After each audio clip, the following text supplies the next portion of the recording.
क्या पढ़ रहे थे? प्रकाश आ रहा, क्लियर है? क्लियर आ रहा है? दिख रहा? ब्राइटनेस ब्राइटनेस कम है उसका, मतलब दिख रहा है ना साहब?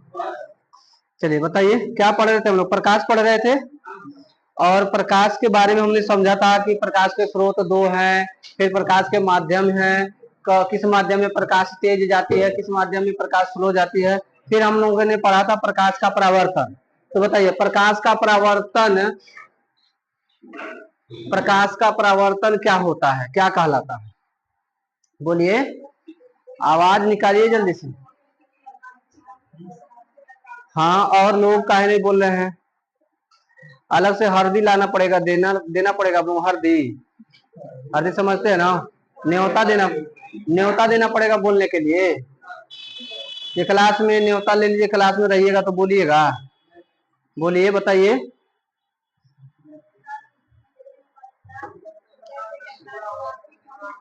हाँ, किसी चिकने सतह से आती हुई प्रकाश टकरा करके वापस लौट जाती है, तो इस घटना को हम लोग प्रकाश का क्या कहते हैं? परावर्तन। ठीक है। जो प्रकाश की किरण चिकने सतह की ओर आती है उसे कौन सा किरण कहते हैं? जो टकरा के वापस जाती है, परावर्तित किरण। जिस बिंदु पर आती है उस बिंदु को क्या कहते हैं? ठीक है, उस बिंदु पे एक 90 अंश का कोण बना के एक लाइन खींचा जाता है, उसे क्या कहते हैं? अभिलंब कहते हैं। तो प्रकाश के परावर्तन को, इस घटना को देख के प्रकाश के परावर्तन के नियम हमने पाया। और नियम में क्या क्या पाया? आपतित किरण, परावर्तित किरण और अभिलंब तीनों एक ही तल में होते हैं। ठीक है। ये प्रकाश की घटना कितने टाइप की होती है? तो दो टाइप के पड़े। एक को हम लोग क्या कहते हैं? नियमित प्रकाश का परावर्तन। एक को हम लोग क्या कहते हैं? अनियमित। नियमित प्रकाश का परावर्तन कब होता है? जब सतह क्या हो? प्लेन हो। अनियमित प्रकाश की घटना कब होती है? जब सतह जो हो क्या हो? उबड़ा खाबड़ हो। ठीक, यही तो हम लोग पढ़े थे। और क्या पढ़े थे? और पढ़े थे समतल दर्पण। तो समतल दर्पण को बनाने के लिए किसकी जरूरत पड़ती है? कलई करने की जरूरत पड़ती है। ठीक है, कलई किसका किसका करते हैं? लाल ऑक्साइड और सिल्वर नाइट्रेट। लाल ऑक्साइड का formula Fe2O3, silver nitrate AgNO3। इसी का हम लोग पॉलिश करते हैं तो जो शीशा होता है वो क्या बन जाता है? दर्पण। फिर हम लोगों ने देखा था कि समतल दर्पण द्वारा बने प्रतिबिंब के गुण क्या क्या होते हैं। पहला, यदि समतल दर्पण के सामने कोई वस्तु है और वह थीटा एंगल पे घूम जाती है तो प्रतिबिंब कितना घूमता है? 2 थीटा एंगल पे क्या होता है? घूम जाता है। समतल दर्पण के सामने यदि कोई वस्तु 10 सेंटीमीटर की दूरी पे रखा गया है तो प्रतिबिंब कितने सेंटीमीटर की दूरी पे बनेगा?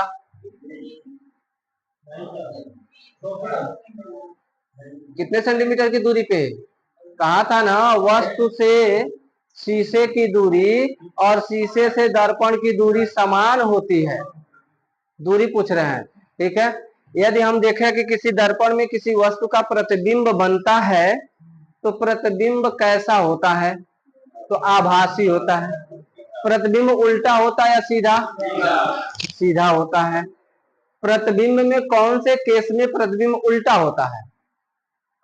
पार्श्व उल्टा होता है। मतलब लबड़ा का दहिना, दहिना का लबड़ा, मतलब बाएं का दाएं और दाएं का बाएं दिखता है। बात क्लियर है? फिर उसके बाद हमने कहा था यदि कोई व्यक्ति दर्पण से दूर जाता है, जिस स्पीड से जाता है प्रतिबिंब भी क्या होगा? दूर जाएगा उसी स्पीड से। फिर हमने देखा था यदि कोई वस्तु दर्पण की तरफ बहुत तेज आती है और आ करके टकरा जाती है तो प्रतिबिंब किस स्पीड से टकराएगी? 2 गुने स्पीड से क्या होती है? टकरा जाती है। यहां तक हो गया था? कोई दिक्कत? अच्छा, हम लोग गोली दर्पण में भी आ गए थे। ठीक, ठीक है। यहाँ से गोली दर्पण से आपके एग्जाम में क्वेश्चन क्या क्या बनता है? कहता है गोली दर्पण में कितने प्रकार के दर्पण बनाए जाते हैं? कौन कौन? तो हमने कहा कि एक गोली या शीशा लीजिए, इस शीशे को ऐसे काट दीजिए, एक ऐसे मिलेगा, एक ऐसे मिलेगा। एक के हम लोग बाहर के तरफ क्या कर देते हैं, कलर कर देते हैं, तो उसके प्रकाश का परावर्तन किससे होता है? बताइए। अंदर के तरफ होता है, धसे हुए भाग के तरफ होता है। उस दर्पण को हम लोग क्या कहते हैं? अवतल दर्पण कहते हैं। बोलिए, पढ़े थे कि नहीं पढ़े थे? या मैं कहूं कि ऐसा दर्पण जिसके उभरे हुए सतह का पालिश कर दिया जाए, वह दर्पण कौन सा दर्पण होता है? अवतल दर्पण होता है। यही तो हम लोग पढ़े थे। कुछ और पढ़े थे क्या? अगला हेडिंग डाल लेंगे उत्तर, नहीं, एक और इसका नाम है। अगला हेडिंग डालेंगे अभिसारीय दर्पण। मतलब हेडिंग नहीं डालना है, इसी को समझना, ध्यान से समझिएगा। हम क्या करते हैं, एक अवतल दर्पण लेते हैं, दर्पण लिया, पालिश किया, ये हमारा क्या है बताइए? ये बिंदु क्या है? ध्रुव। ये वाली बिंदु वक्रता केंद्र, वक्रता केंद्र। ये मिलाने वाली रेखा, मिलाने वाली रेखा वक्रता त्रिज्या। इस रेखा को खूब आगे तक बढ़ा दे तो इसी वक्रता त्रिज्या को मुख्य अक्ष भी कहते हैं, मुख्य अक्ष का। ठीक, इतनी चीजें हो गई थी। हम क्या करते हैं, यहाँ से एक बैटरी जलाते हैं। क्या जला दिया? बैटरी। बैटरी जलाएंगे तो प्रकाश निकलेगा? कभी सर जी जलाने से नहीं निकलता, बुलाने से निकलता। जब बुलाते हैं तो अब दरवाजा खोल के निकलता। अरे प्रकाश जो आपके गांव का लड़का है, ठीक, तो हम यहाँ से हमने टार्च जलाया तो यहाँ से प्रकाश निकलेगी ना। हम मान लेते हैं एक प्रकाश ऐसे निकली, ये दर्पण से क्या होगी? टकराएगी। टकराने के बाद यह मुख्य अक्ष से कहीं से काट करके निकल जाएगी। अभी सारी डाटा हम मिटा रहे नहीं तो गजर पजर हो जाएगा ना, गजर पजर जरूरी नहीं है। बोलिए कि अगर हम कहें प्रकाश की किरण ये मुख्य अक्ष के समांतर आ रही है, तो परावर्तन के बाद कहीं से निकलेगी कि नहीं निकलेगी? इस बिंदु को हम लोग क्या कहें? यक्त कहें। फिर से हमने एक और प्रकाश का किरण लिया, दर्पण से पड़ा, और यह परावर्तित होकर के क्या होगी? किसी बिंदु से पुनः लेके गुजर के निकलेगी। फिर हमने एक प्रकाश का किरण लिया जो मुख्य अक्ष के कैसे था? समांतर था। परावर्तन के बाद इसी बिंदु से होके निकलेगी। फिर हमने एक और प्रकाश का किरण लिया, दर्पण पे पड़ा, परावर्तन के बाद एक बिंदु से होकर के निकल रही। तो हमको कौन सी घटना मिल रही है? हमको ऐसी घटना मिल रही है कि कोई भी प्रकाश किरण जो मुख्य अक्ष के समांतर आ रही है, अपरावर्तन के बाद एक बिंदु से आके जा रही है। यहाँ देखिए, प्रकाश की किरणें एक बिंदु पर मिलती हुई प्रतीत होती हैं। क्या मिलती हुई प्रतीत हो रहा कि नहीं? देखिए, इसी बिंदु पे मिल रहा कि नहीं मिल रहा? इसका मतलब यह जो दर्पण है वह प्रकाश को एक बिंदु पर क्या कर रहा है? अपसरित कर रहा है, मिला रहा है। इसीलिए इसको कहते हैं अभिसारीय, अभिसारीय दर्पण। अगर आपसे कहे कि अभिसारी दर्पण किसे कहते हैं, तो ऐसा दर्पण जो प्रकाश की किरणों को एक बिंदु पर मिलाता है उसे हम लोग क्या कहते हैं? अभिसारी दर्पण। अभिसारी दर्पण ही कौन सा दर्पण है? अवतल दर्पण। बात समझ में आ गया? तो अभिसारी दर्पण या अवतल दर्पण समझ में आ गया? स्टार बना के लिखिए, स्टार बना के लिखिए। अवतल दर्पण को अभिसारी दर्पण भी कहा जाता है।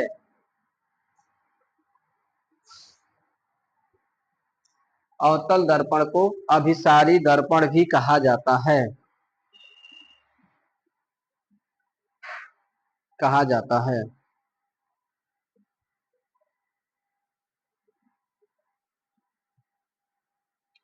अभिसारी दर्पण भी कहा जाता है। ठीक है, क्यों कहा जाता है?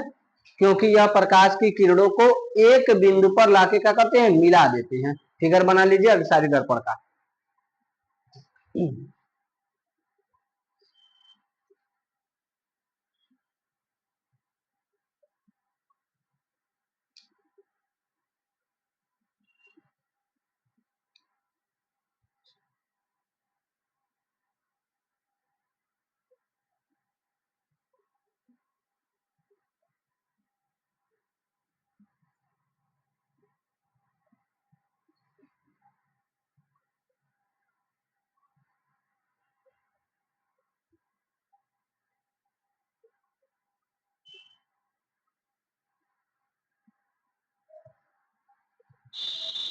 बन गया। कुछ नहीं करना है, इसके समांतर प्रकाश की किरण लाना है, इसे घुमा के लेके चला जाना है, समांतर लाना है, घुमा के लेके चला जाना है, एक बिंदु पे क्या हो रहा है बिंदा। बोलिए समझ में आ गया? गलती नहीं करेंगे, गलती यही होता है। क्वेश्चन देखिए पूछा गया है, क्वेश्चन कहता है कि उस दर्पण को कौन सा दर्पण कहेंगे जो सभी अपने प्रकाश के किरणों को एक बिंदु पर मिला देता है? अभिसारीय दर्पण। और इसमें अभिसारी दर्पण नहीं दिया, इसमें ऑप्शन दिया है अवतल दर्पण, उत्तल दर्पण, दोनों, इनमें से कोई नहीं। तो अवतल दर्पण कहेंगे। बात क्लियर है? हम लोग घबरा जाते हैं यार, ग्रुप बी इतना खतरनाक खतरनाक क्वेश्चन पूछा है। ये तो पूछा है ग्रुप बी क्वेश्चन, तो दूसरा पूछा है। चलिए अगला हेडिंग डालेंगे, अवतल दर्पण के गुण। अवतल दर्पण के गुण, अवतल दर्पण के गुण।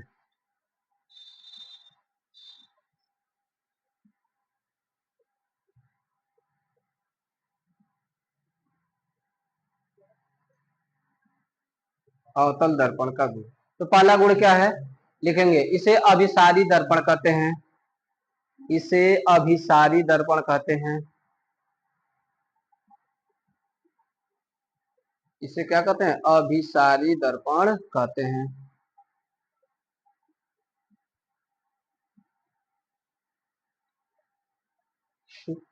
क्वेश्चन पूछा था, आग लगाने के लिए किस दर्पण का प्रयोग किया जाता है? आग लगाने के लिए। अब बताइए कौन दर्पण से आग लग जाएगा? अवतल से लग जाएगा आग? कैसे पता? ध्यान समझिएगा। मान लीजिए ये खरपतवार है, इसमें आग लगाना है, आपके पास माचिस नहीं है, और हमारे पास एक अवतल दर्पण हमको मिला है। हम क्या करते हैं, सूरज की किरणें उस दर्पण पे क्या करेंगे, परावर्तित कराएंगे। तो जब यह खूब सारा प्रकाश की किरणें इस दर्पण पे पड़ेगा तो वो मोड़ करके एक जगह मिलाएगा कि नहीं मिलाएगा? और थोड़े देर लगाए रहेंगे तो धीरे धीरे गर्म होकर के क्या हो जाता है, आग निकल जाता है। तो किस दर्पण का प्रयोग करते हैं? अवतल दर्पण का। तो क्वेश्चन पूछता है, सौर कुकर में किस दर्पण का उपयोग किया जाता है? सौर कुकर में। अब बताइए सौर कुकर, कुकर वो बना दें? ठीक है बना दे रहे हैं, इसका सीटिया है, ठीक है ठीक है। ये कुकर है, इस कुकर में किस दर्पण का प्रयोग किया जाएगा बताइए? भाई हमको ऐसे दर्पण का इसके इस्तेमाल करना है कि वो सारा का सारा सूरज की प्रकाश को कहाँ कर दे, एक जगह एकत्रित कर दे। तो एकत्रित कौन दर्पण कर रहा है? अवतल दर्पण। बताइए कर लेंगे कि नहीं कर लेंगे? ठीक है तो लिख लेंगे। अगला लिखेंगे, सोलर कुकर में, स्टार बना के लिखिए वहीं पे जल्दी जल्दी। सोलर कुकर में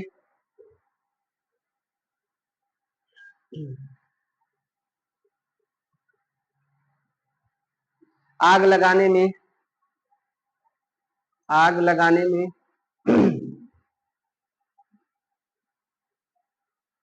टार्च में, टार्च में कौन सा दर्पण लगाया जाता है? अवतल दर्पण।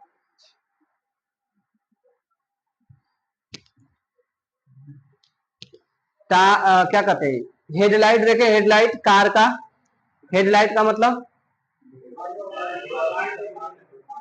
ठीक है। हेडलाइट में किसका प्रयोग करते हैं हम लोग? अवतल दर्पण का प्रयोग करते हैं। लेकिन साइड मिरर में दूसरा दर्पण लगता है, अभी हम लोग उसको देखेंगे। साइड मिरर, साइड मिरर मतलब जो में हम लोग मुंह देखते हैं, पीछे कौन आ रहा है कि नहीं आ रहा, वो देखते हैं ना, ठीक है। तो लिखेंगे साइड में, कार के हेडलाइट में, कार के हेडलाइट में,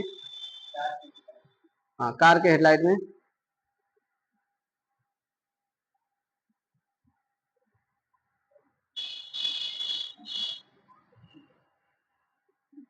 ये कुछ दर्पण के क्या है, गुण है। अगला हेडिंग डालेंगे, उत्तल दर्पण। उत्तल दर्पण,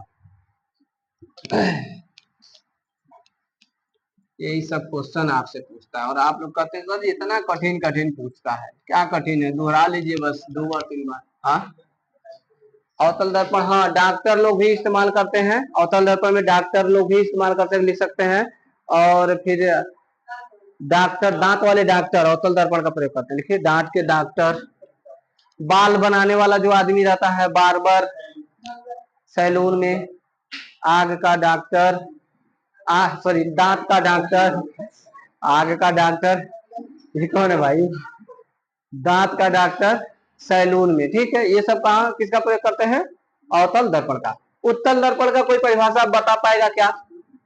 उत्तल दर्पण का परिभाषा कोई बता पाएगा क्या?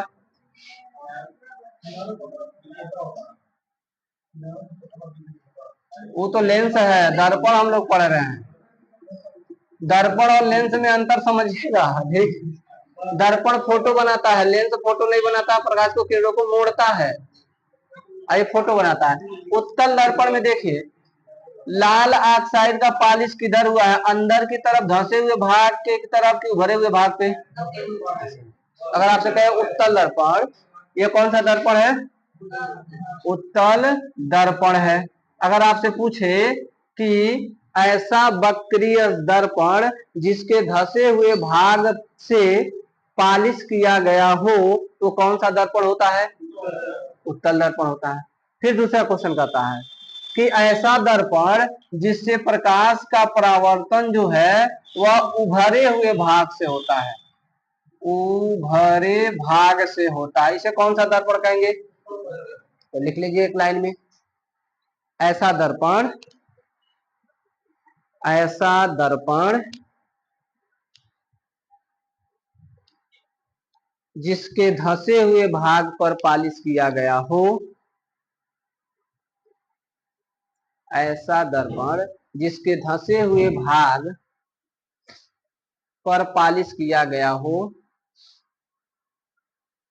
अर्थात, अर्थात लिखने के बाद लाइन छोड़ देना है, अर्थात, अर्थात ऐसा दर्पण जिससे प्रकाश का परावर्तन, अर्थात ऐसा दर्पण जिससे प्रकाश का परावर्तन उभरे हुए भाग से होता है, उभरे हुए भाग से होता है, उभरे हुए भाग से होता है।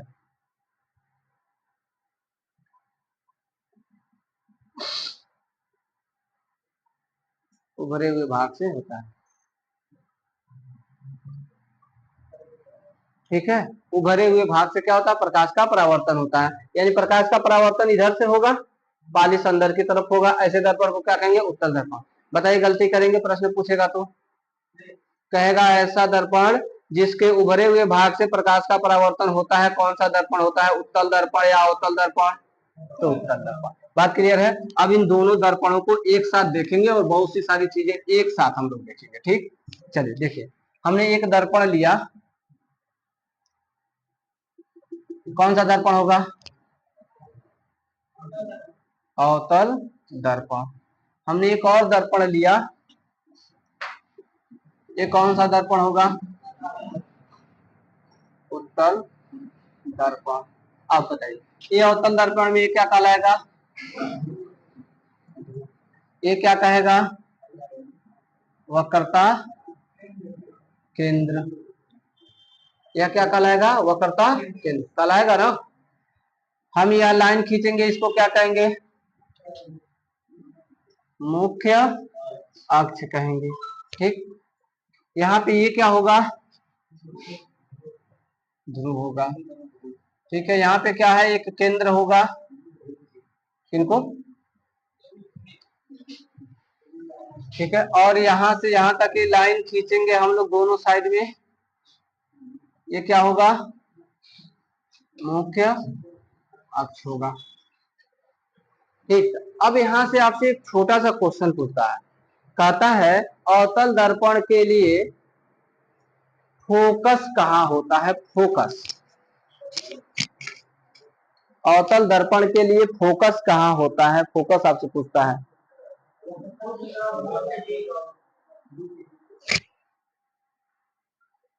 बताइए।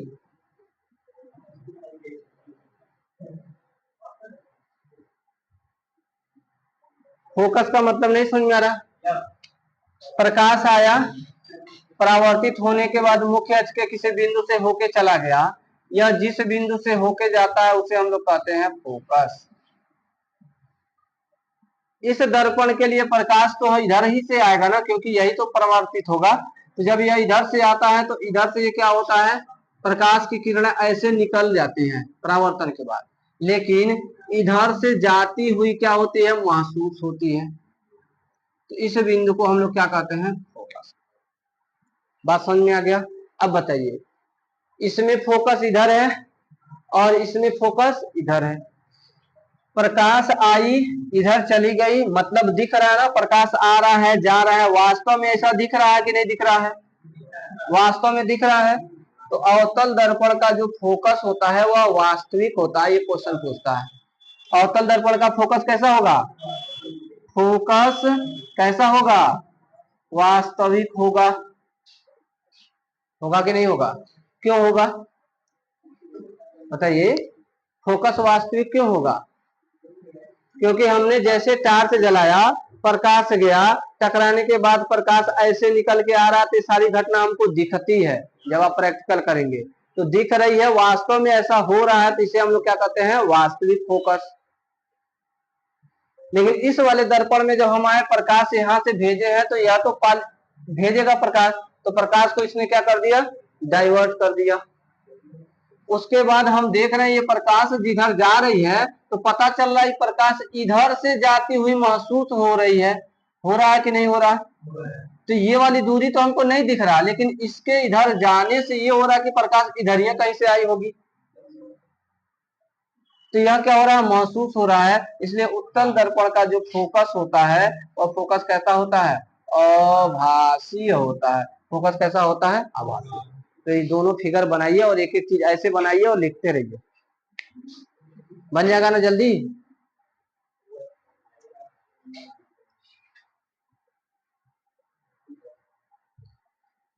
फोकस दोनों ऐसे बना लीजिए।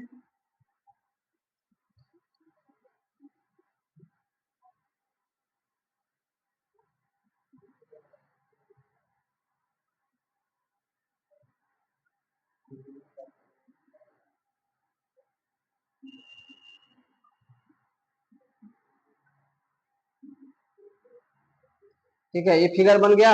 अवतल दर्पण में लिखिए, देखिए अवतल दर्पण की फोकस बना लीजिए। अवतल दर्पण की फोकस वास्तविक होता है।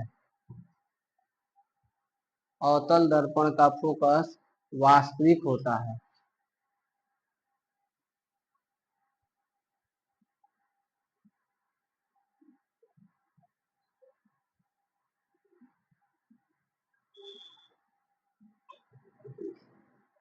अवतल दर्पण में फोकस क्या होता है, वास्तविक होता है। ठीक, उत्तल दर्पण में क्या लिखेंगे, उत्तल दर्पण में फोकस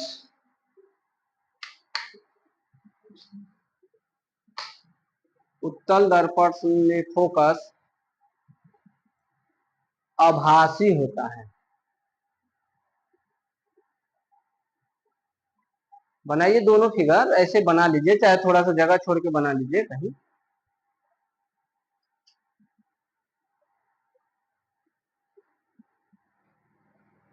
उत्तल दर्पण में फोकस क्या होगा, आभासी। अवतल दर्पण में फोकस क्या होगा, वास्तविक।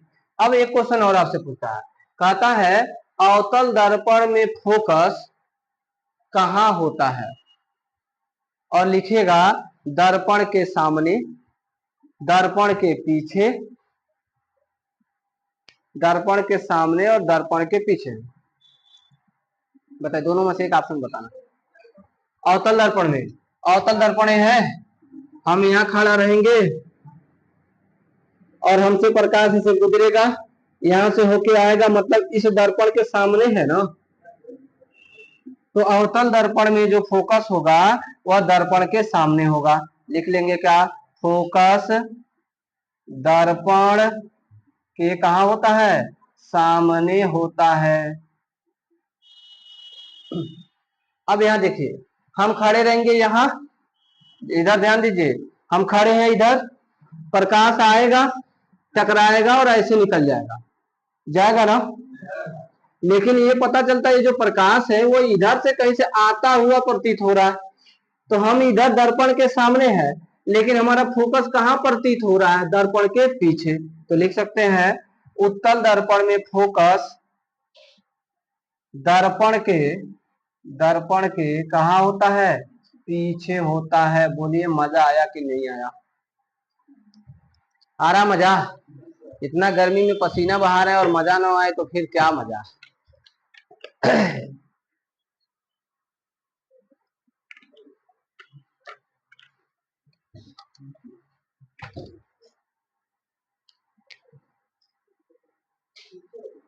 ठीक, अच्छा बताइए इसको क्या कहते हैं हम लोग?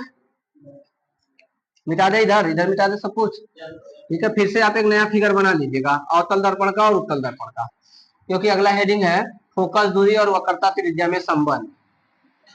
फोकस दूरी और वक्रता त्रिज्या में संबंध, फिगर 2 बनेगा और फिगर से ही सारी चीजें समझना। ध्यान दीजिए, इसको हम लोग क्या कहते हैं? बोलिए क्या कहते हैं? फोकस कहते हैं। इसको हम लोग क्या कहते हैं? फोकस। इसको हम लोग क्या कहते हैं? ध्रुव। फोकस और ध्रुव के बीच की दूरी को हम लोग क्या कहते हैं? फोकस दूरी कहते हैं। तो आपसे अगर आपसे पूछा जाए कि फोकस दूरी क्या है तो क्या कहेंगे? यह जो बिंदु है यह मुख्य अक्ष पे है ना, तो मुख्य अक्ष पे है तो इसी को कहेंगे मुख्य फोकस। क्या कहेंगे? मुख्य फोकस। किसको? इस बिंदु को। परिभाषा क्या बनता है? मुख्य फोकस और ध्रुव के बीच की दूरी को फोकस दूरी कहते हैं। बोलिए याद रहेगा, गलती नहीं करेंगे। क्या होगा बोलिए? मुख्य फोकस और ध्रुव के बीच की दूरी को हम लोग क्या कहते हैं? फोकस दूरी कहते हैं। बोलिए मजा आया कि नहीं आया? अगर आपको फोकस दूरी पूछे तो बोलिए। ध्रुव के बीच की दूरी को क्या कहते हैं? फोकस दूरी। फोकस दूरी को स्मॉल एफ से दिखाते हैं। बात क्लियर है? नोट कराना पड़ेगा, नोट कराना पड़ेगा। तो फिगर बनाएंगे तब तो याद रहेगा। फिगर बना ही नहीं रहे, करें नोट भी मत कराइए, फिगर भी मत बनवाइए। बनाइए फिर से नया फिगर बनाइए, उसमें नहीं गजर पजर मत करिए क्या फिगर में। इतना फिगर बना देंगे कि आपको फुल याद ही नहीं करना पड़ेगा। घबराइए नहीं, इतना फिगर बनवाएंगे इसमें, बनाने भी आ जाएगा आपको। नहीं, इतना भारी सामान सर जी सिखा दिए, हम तो बना ही नहीं पाते। हाँ, एक प्रकाश की किरण गई वापस आ गई, इसको कहा फोकस। मुख्य फोकस उसका असली नाम है। इस बीच की दूरी को क्या कहा? फोकस दूरी। ये कहाँ स्थित है? ध्रुव और फोकस के बीच।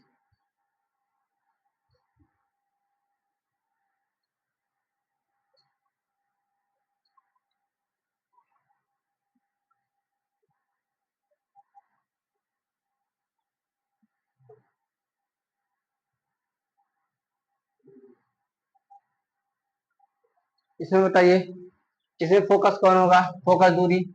ये क्या है? ध्रुव।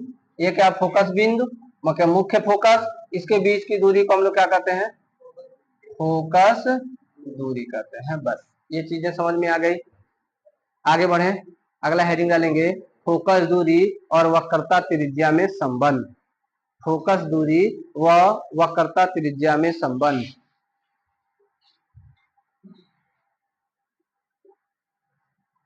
फोकस दूरी व वक्रता त्रिज्या में क्या संबंध? फोकस दूरी व वक्रता त्रिज्या में संबंध। संबंध निकालने के लिए वो करना पड़ता है, आप लोगों की जरूरत नहीं है।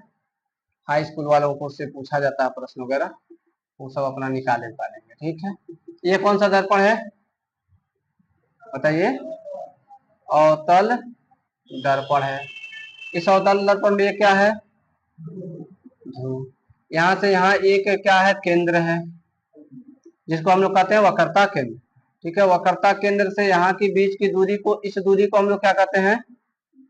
वक्रता त्रिज्या कहते हैं। याद रखिए, अगर आपसे पूछे वक्रता त्रिज्या क्या है तो क्या आंसर देंगे? यही याद करना है, घर पे जाके ही नहीं कि रटे उसको। यह क्या है? यह क्या है?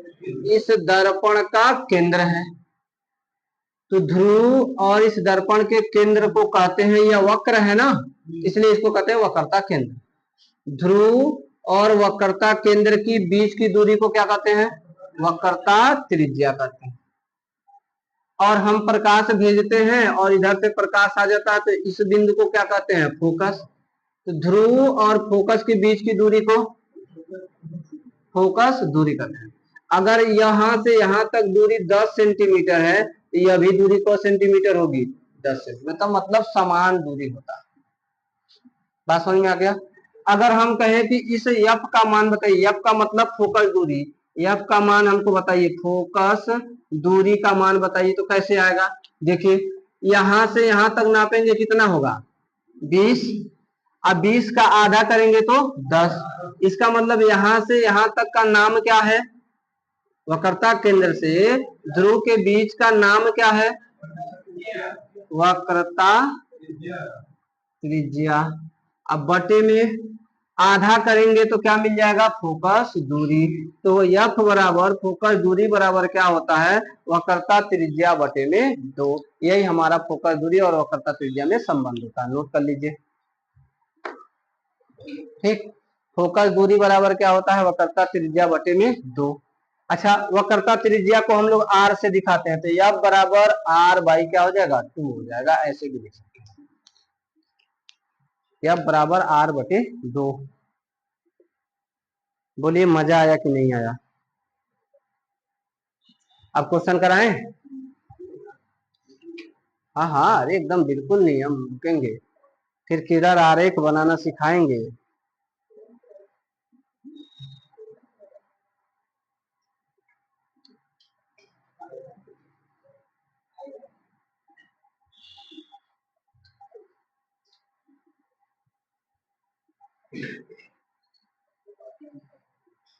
चार क्वेश्चन 5 क्वेश्चन ऐसे हैं,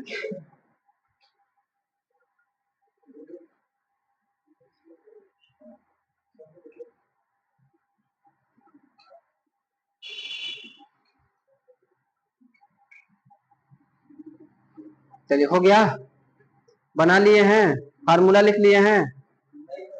अरे क्या कर रहे हैं भाई अभी तक? थोड़ा फास्ट करिए। अरे कुछ छूट जाएगा तो वीडियो में से देख लीजिएगा, लेकिन देखिएगा जब, देखते हैं कि नहीं? देखिए YouTube चैनल को मोनेटाइज करने के लिए क्या देखता है पता है? कंटेंट देखता है, खुद का है कि नहीं, दूसरे का नहीं चुराया हुआ है। ठीक है, तो आप लोग अपने मोबाइल से देखते रहिए। अगर आप इतने लोग ही साथ देना तो 3 महीना लगेगा, चैनल मोनेटाइज हो जाएगा। जितना 4,000 चाहिए वॉचिंग टाइम, 1,000 सब्सक्राइबर जोड़िए। 1 2 3 4 5 6 7 8 9 10 11 12 13 14 15 16 17 18 19 20 21 लोग हैं ना। अगर हम जो वीडियो डाले हैं वो कितने मिनट का? 42 मिनट का कल डाले थे, 42 मिनट का और 30 मिनट का। जोड़ लीजिए कितना मिनट हुआ, एक दिन का कितना वॉचिंग गया। वॉच कम कर रहे हैं आप लोग, सब लोग नहीं कर रहे हैं, कुछ है लोग कर रहे हैं। हाँ चलिए आगे बढ़े। अब क्वेश्चन लिखिए 2-3 तो जरा जल्दी जल्दी लिखिए। ऑप्शन हम बोलेंगे, आपको केवल क्वेश्चन लिख करके ऑप्शन बोलेंगे, आंसर बस लिखना है।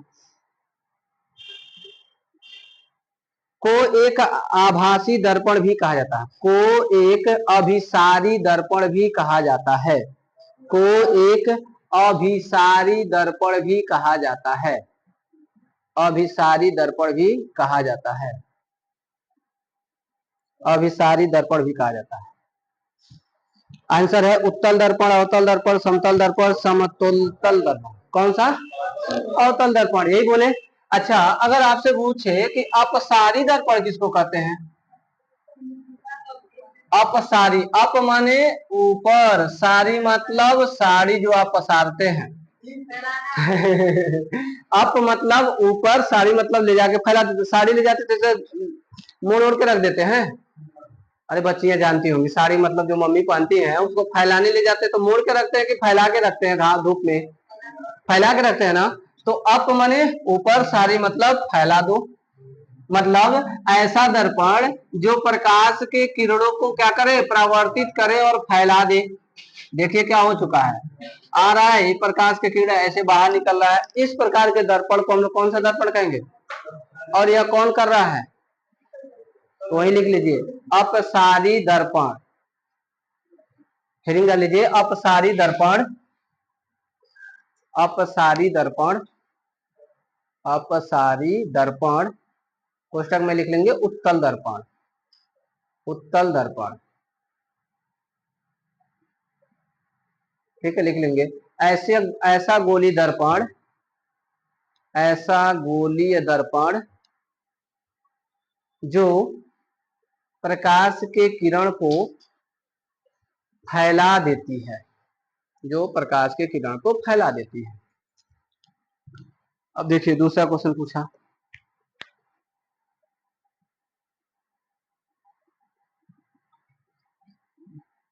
दूसरा क्वेश्चन यही पूछा, करा निम्नलिखित में से कौन एक अपसारी दर्पण है? उत्तल दर्पण, अवतल दर्पण, समोत्तल दर्पण और समतल दर्पण। उत्तल दर्पण, बोलिए। कहते हैं ग्रुप डी इतना कठिन कठिन विज्ञान का सवाल पूछता, अभी तक केमिस्ट्री फिजिक्स में कुछ लगा कि बहुत कठिन पूछा है? हाँ, ये लगा कि हम दोहराए नहीं है, भूल गए हैं। आपके दिमाग में ऐसा होगा कि हम दोहराते नहीं है, भूल जाते हैं। तो कुछ नहीं करना है, ज्यादा बहुत खांची भर का मत पढ़िए, सॉलिड पढ़िए, रिवीजन ज्यादा करिए। जितनी बार रिवीजन करेंगे उतनी बार आपका परफेक्ट होगा। अगला क्वेश्चन बोले। लेट हो रहा है, सर जी आ गए होंगे, सर जी का भी क्लास ऑनलाइन कर दिया जाए, का हो। चलिए एक क्वेश्चन है, देखिए, एक मिनट एक मिनट एक मिनट, लिखिए क्वेश्चन, लिखिए इनमें से कौन से बिंदु हमेशा गोली दर्पण के, इनमें से कौन से बिंदु हमेशा गोली दर्पण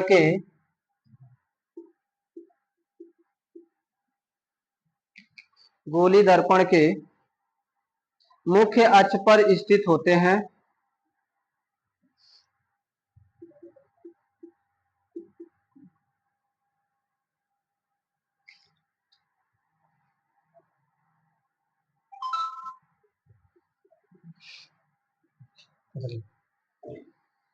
इनमें से कौन से बिंदु हमेशा गोली दर्पण के मुख्य अक्ष पर स्थित होते हैं?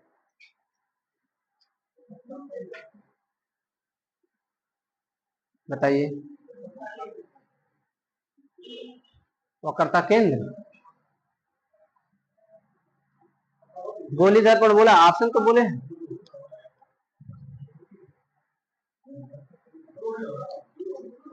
आप बताइए, हम क्या बताएं, हमको नहीं पता। देखिए गोली दर्पण बना लीजिए, कोई भी गोली दर्पण, तो हम अवतल दर्पण को बना लिया। मुख्य अक्ष क्या होगा, यहां से एक लाइन खींचेंगे, कौन सा अक्ष होगा, मुख्य अक्ष। मुख्य अक्ष पे यहां जाते हैं तो क्या रहता है, ध्रुव। यहां आते हैं तो क्या रहता है, फोकस। यहां आते हैं तो क्या रहता है, वक्रता केंद्र। क्या इस लाइन में कहीं भी आपतन बिंदु दिया है क्या? अगर हम इसमें टार्च जलाएंगे तो एक प्रकाश यहां जाएगा, तो यह इसका आपतन बिंदु हो गया। एक प्रकार से यहां जाएगा, यह इसका आपतन बिंदु हो गया। एक प्रकार से यहां जाएगा, यह इसका आपतन बिंदु हो गया। इसका मतलब वक्रता केंद्र और ध्रुव मुख्य अक्ष पर हमेशा स्थित होते हैं। अगर फोकस रहता तो फोकस भी मुख्य अक्ष पे क्या होता, स्थित होता। लेकिन आपतन बिंदु का कहीं कंडीशन है नहीं, तो आंसर क्या होगा, वक्रता केंद्र और ध्रुव, ये दोनों कहाँ होते हैं, मुख्य अक्ष पे स्थित होते हैं। बोलिए, यही पूछा है आरआरबी ग्रुप डी 30/9/2022 को, यही क्वेश्चन पूछा। आइए फिर से पूछेगा, घबराइए नहीं, ऐसे ही पूछेगा। क्या, अरे एकदम बिल्कुल, कल हम लोग उसको देखेंगे, गोली दर्पण द्वारा प्रतिबिंब का बनना, और कल हम सारी चीजें देखेंगे कि प्रकाश कहाँ से कहाँ आती है, कहाँ जाती है, प्रतिबिंब कहाँ बनता है, ये स्थिति होता है। ठीक है, आज के लिए इतना ही। चैनल को सब्सक्राइब जरूर कर दीजिएगा आप लोग।